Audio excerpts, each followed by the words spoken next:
As children, we all grew up with a variety of cartoon characters, who played roles that were goofy, innocent, and subversive. Yet they remain in our nostalgic memories for years to come. Even though we don't realize it as kids, these characters sometimes become the center of strange controversies among adults. 10 Hello Kitty's origins. In 2014, the popular feline character Hello Kitty courted controversy when the company who created her, Sanrio, insisted the character was not actually a cat but a British girl living in London with her family. She is not a cat, anthropologist Christine Arellano told the LA Times when discussing how Sanrio corrected her portrayal of Hello Kitty for a retrospective. She's never depicted on all fours. She walks and sits like a two-legged creature. She does have a pet cat of her own, however, and it's called Charm My Kitty. The idea was said to have come from a period during the 1970s when many Japanese people, particularly women, visited and fell in love with exotic British culture. Many overseas fans of the brand were shocked by the revelation and refused to believe it. This is not the only strange controversy to erupt over the character. A persistent online rumor claims the character was invented as a tribute to Satan by the thankful parents of a child saved by the devil from dying of mouth cancer. Supposedly, this is also the reason why the character is usually portrayed without a mouth, although the company has said it was a design choice that allowed fans of the character to project their emotions and interpretations onto the enigmatic feline. There are even silly claims that the Chinese word for demon is kitty, which is untrue. Another theory claims the character began as the symbol of a nuclear power plant, but the character became so popular that people forgot about the nuclear connection. That theory is also linked to earlier beliefs that the Cabbage Patch Kids were designed to represent human deformities caused by exposure to radiation. 9 Crayon Shin-chan's irreverent perversity. The popular Japanese children's cartoon character Crayon Shin-chan is known for his irreverent, lewd, and disrespectful behavior, characteristically greeting the elderly with the question, "When are you going to die?" Though highly popular in Japan and other countries throughout Asia and Europe, he has also suffered negative attention from puritanical authorities. In 2014, the Indonesian Broadcasting Commission declared the children's show to be borderline pornography, due to Shin-chan regularly baring his buttocks to moon people and showing his genitals in his notorious Mr. Elephant dance. The commission also objected to the cartoon's depictions of scantily clad women and lewd scenes. They demanded the private network broadcasting the series either cut the offending scenes or broadcast them at a later time when they wouldn't be seen by young viewers, but the network refused. The show has also run afoul of censors in India, South Korea, and Vietnam. In India, concerns were raised over the effect the irreverent boy was having on young viewers. Clinical psychologist Rajat Mitra performed a trial where 3 to 5-year-olds were exposed to the program, and then their behavior was observed. Shin-chan shows you can be smarter than adults and even fool them, Mitra explained to the Times of India. His naughtiness is exciting and gives kids a sense of high by which they can become equal to adults. The program was banned by India's Ministry of Information and Broadcasting in 1998 for promoting anti-Indian values, but a censored version has since returned to the airwaves. 8 Captain Planet and Lucifer. Some conservative Christians and Mormons point to the popular 1990s cartoon with environmentalist themes, Captain Planet and the Planeteers, and its sequel, The New Adventures of Captain Planet, as clear evidence of the occult indoctrination of children. They believe the presence of the Earth spirit Gaia, who gives the Planeteers their magic rings to summon the hero Captain Planet, is a clear stand-in for Lucifer.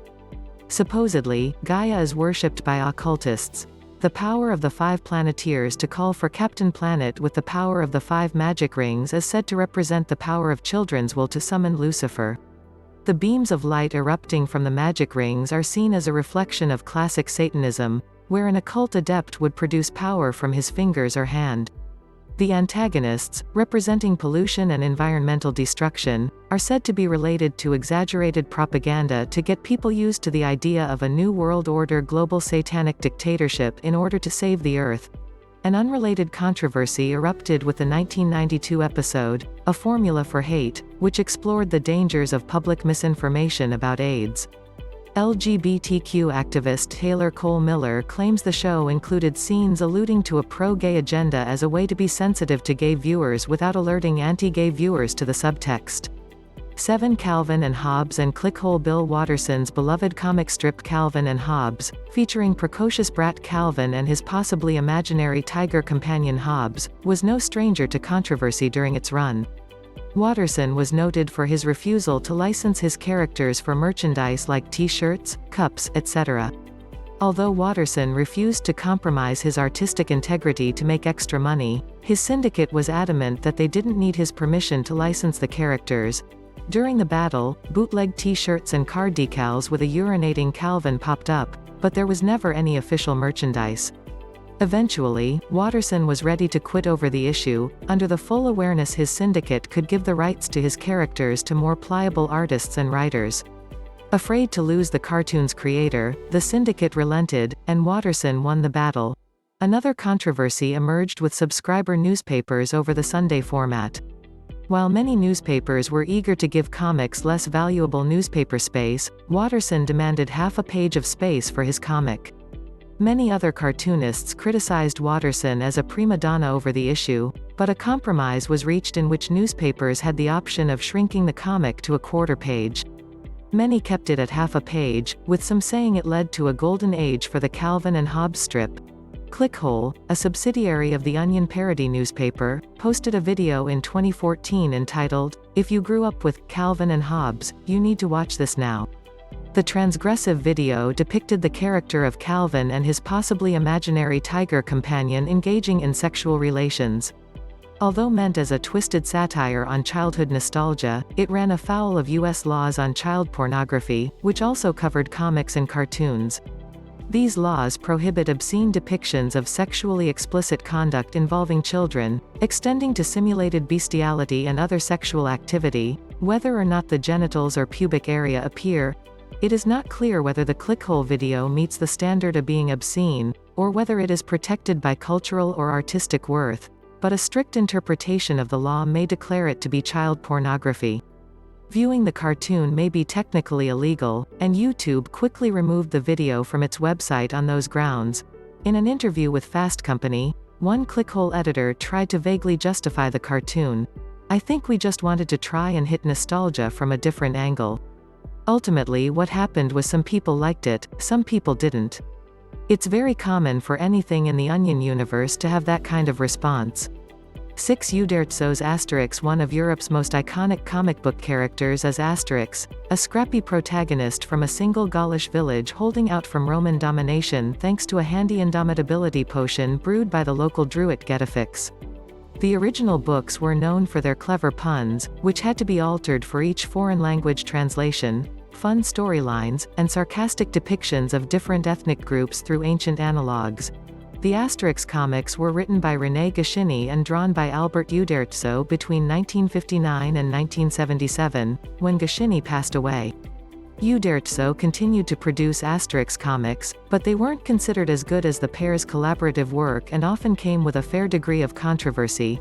The last Asterix book produced by Uderzo was Asterix and the Falling Sky in 2005, which was criticized by some for its inclusion of the unusual elements of aliens and superheroes that appear to be modeled after American and Japanese comic styles and tropes. It was also noted for its anti-Bush and anti-American bias, with the superheroes led by a dictator called Hubs, an anagram for Bush, and the anime-style alien invaders depicted as universally hostile invaders clad in cockroach-like armor with vague martial arts abilities. Long-term fans criticized the comic for its simplified drawing style as well as its outlandish themes. After Uderzo finally retired in 2009, a legal battle ensued between his daughter, Sylvie, and the comic book publisher over whether new writers should be allowed to take over the Asterix stories, despite her father being fine with the idea. In 2013, the first comic written by a new author-illustrator team, Asterix and the Picts, which featured Scottish satire, was finally released. Sylvie Uderzo had written an open letter in Le Monde in 2009 pleading with Asterix fans to help her protect the character from his worst enemies, the men of industry and finance. In 2015, Uderzo caused even more controversy over a pair of cartoons he drew as a tribute to the victims of the Charlie Hebdo attacks, which he posted to the official Asterix Twitter account. In one, Asterix is depicted shouting, "Moi aussi, je suis un Charlie," me too, I'm also Charlie, and punching a man out of his shoes, which appear to be babouche slippers associated with North African culture. Al Jazeera reporter Masoud Hayoun posted a tweet saying the image was racialist and represented underlying anti-immigrant sentiment in French society. 5. Racist Tintin. The Belgian comic character Tintin was a plucky Belgian reporter that went on adventures around the world, even visiting the moon. However, several books were criticized for their racist and patronizing depictions of non-white peoples, though some blame this on the evolving views of author Georges Hergé Remy. This was particularly glaring in Tintin in the Congo, written in the 1930s, which depicted native Congolese as dim-witted and childlike, with one female Congolese character prostrating herself before Tintin and saying, "White man very great. White mister as big juju man." This has led to the book being moved to the top shelf of some European bookstores, though a Belgian court shot down an attempt by Congolese immigrant Bienvenu Butu Mandando and the Belgian Council of Black Associations to have the book banned. The court characterized it as full of gentle and candid humor. Modern Congolese have mixed opinions, with some saying the comic was obviously racist and others defending the still popular character. Agai Kakis, an artisan who runs a workshop producing Tintin statuettes, said, "It's humor, it's not racist. For those who say it's racist, I say that in the comic strip, you never see images which show him trying to kill the Congolese." Others are unconvinced, seeing it as emblematic of the troubled and bloody Belgian colonial history in the country. Other Tintin comics have come under similar fire for their depiction of different ethnic groups. The Shooting Star, originally featuring villainous characters in the form of Jewish debtors and an American financier called Blumenstein, and Land of Black Gold, originally featuring antagonists in the form of Jewish terrorists led by a rabbi, both came under fire for being anti-Semitic. Tintin in the Land of the Soviets has been characterized as blatant anti-Soviet propaganda, with the Blue Lotus depicting the Japanese in a negative light. Tintin in America depicted Native Americans in a stereotypical way, more similar to 19th-century Native Americans despite being set in the 1930s, and filled with offensive language like paleface and squaw. Remy himself later expressed regret over some of these depictions, referring to the Congo story as a youthful sin. Many have ascribed the portrayals as stemming from ignorance rather than malevolence. While young Remy was broadly sympathetic to native peoples as underdogs, he was an unworldly individual who had never left Europe at the time he began to draw his famous comics. 4. The eternal copyright of Mickey Mouse. When the Copyright Act was first enacted in 1790, it only lasted 14 years, renewable once if the original creator was still alive. Today, copyright can extend for as long as a century. Some blame this steady expansion of copyright protections on Mickey Mouse and the desire of the Walt Disney Company to maintain control of the character. When Mickey debuted in Steamboat Willie in 1928, existing laws gave copyright protection for a maximum of 56 years, expiring in 1984 for Mickey with the renewal. Pressure from Disney may have led to the passage of retroactive legislation in the 1970s granting protection for an author's life plus 50 years. The legislation extended protection for Mickey to 2003. These laws were changed again in 1998 to the life of the author plus 70 years, giving Mickey protection until 2023. Many are unhappy by these repeated changes, believing it robs future generations of the opportunity to build on works associated with our current culture, although South Park doesn't seem to have a problem with it as shown in the video above. However, it's likely that Disney will continue to fight for control of their iconic mascot. Disney's desire to maintain control of Mickey can be traced to Walt Disney himself, who was furious over losing control of the first important Disney character, Oswald the Lucky Rabbit, to distributor Charles Mintz. Based on a redesign of Oswald, Mickey kept many of the rabbit's mannerisms and personality traits, although Mickey was originally named Mortimer. From those rocky origins, Mickey Mouse has had more than his fair share of controversies over the years, particularly due to early behavior in comic strips seen as offensive or vicious today. These included a number of hilarious suicide attempts over Minnie Mouse dating another man, struggles with opium smugglers, and a homophobic attack on a cross-dressing and camp cat character, in which Mickey refers to another presumably gay character as a big cream puff inhaler. 3. Beavis and Butthead's bad influence. In 1993, a 5-year-old child in Ohio caused a fatal house fire that was blamed on exposure to the Beavis and Butthead television program. The boy had set his bed on fire with a cigarette lighter, causing a blaze that ultimately killed his 2-year-old sister. The children's mother blamed the incident on her son imitating the cartoon, which made frequent sniggering references to fire and burning things. As Moraine Fire Chief Harold Sigler explained to the Los Angeles Times, "When you take a child in the formative years and you get these cartoon characters saying it's fun to play with fire, this is going to stick in that kid's mind and it's going to be with him for a long time." MTV denied a connection between the tragedy and the cartoon. Still, they edited out the fire scene in Comedians, an episode which culminated in Beavis burning down a comedy club. In the 1990s, Beavis and Butthead was often criticized and even banned for its negative influence on children and youths, blamed for incidents of property damage and animal cruelty. After hearing that some kids had imitated the disgusting duo by placing a firecracker in a cat's mouth to kill it, Marin County resident Dick Zimmerman pledged to use his $7.1 million in state lottery winnings to make sure the show was taken off the air. He even set up a hotline for individuals to vent their outrage about the show or help to have it removed. Many people also criticized Beavis and Butthead for frequently showing the main characters engaging in antisocial behavior like vandalism and huffing paint thinner. The show was both praised and damned for its crude representation of the alienation and anti-intellectualism of 1990s youth.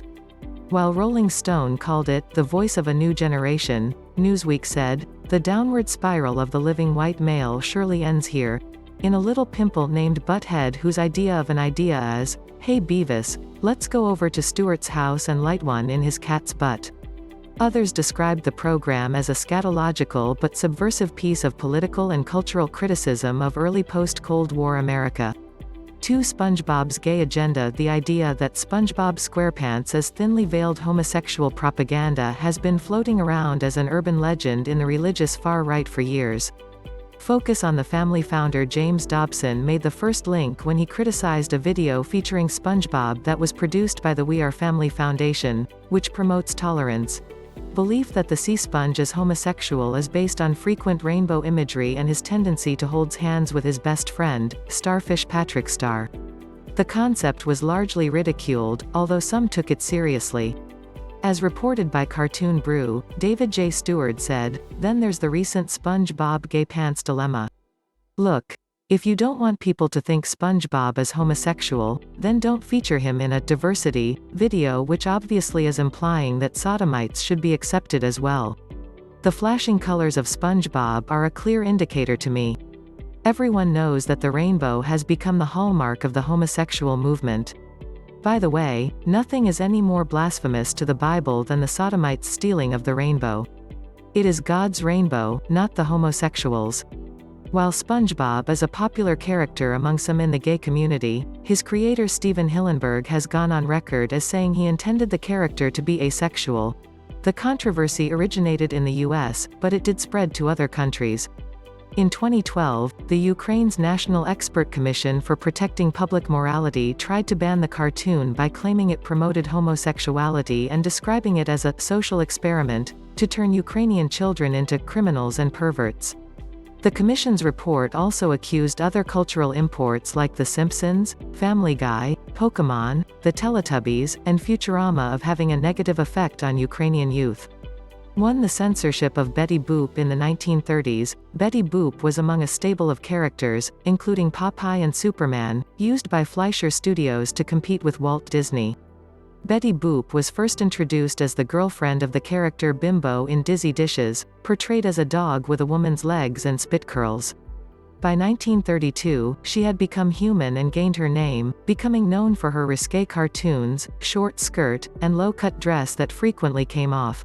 The 1920s were a sexually liberated time compared to the subsequent generation. As a result, Betty Boop was frequent depicted nude or semi-nude and felt up by secondary characters. She was the first female cartoon character represented as an unapologetically sexual being. Her cartoons became known for their surreality and freewheeling jazz background music. Popular singer Helen Kane sued Fleischer for allegedly stealing her look and her trademark expression, boop boop a doop. But she didn't win.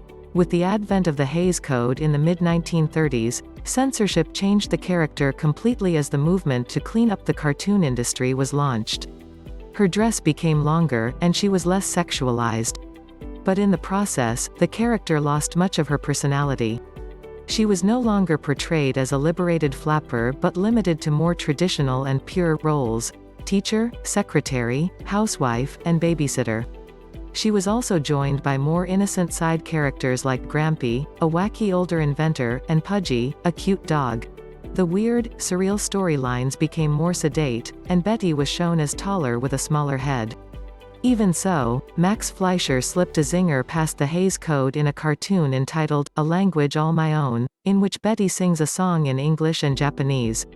The English portion was innocent, but the Japanese refrain included a line meaning, "Come to bed with me and we'll boop boop a doop." Still, the new version of Betty proved less popular. Her cartoon career came to a sad end by 1939, although she enjoyed a revival in syndication in the 1950s and became a symbol of the counterculture in the 1960s and 1970s.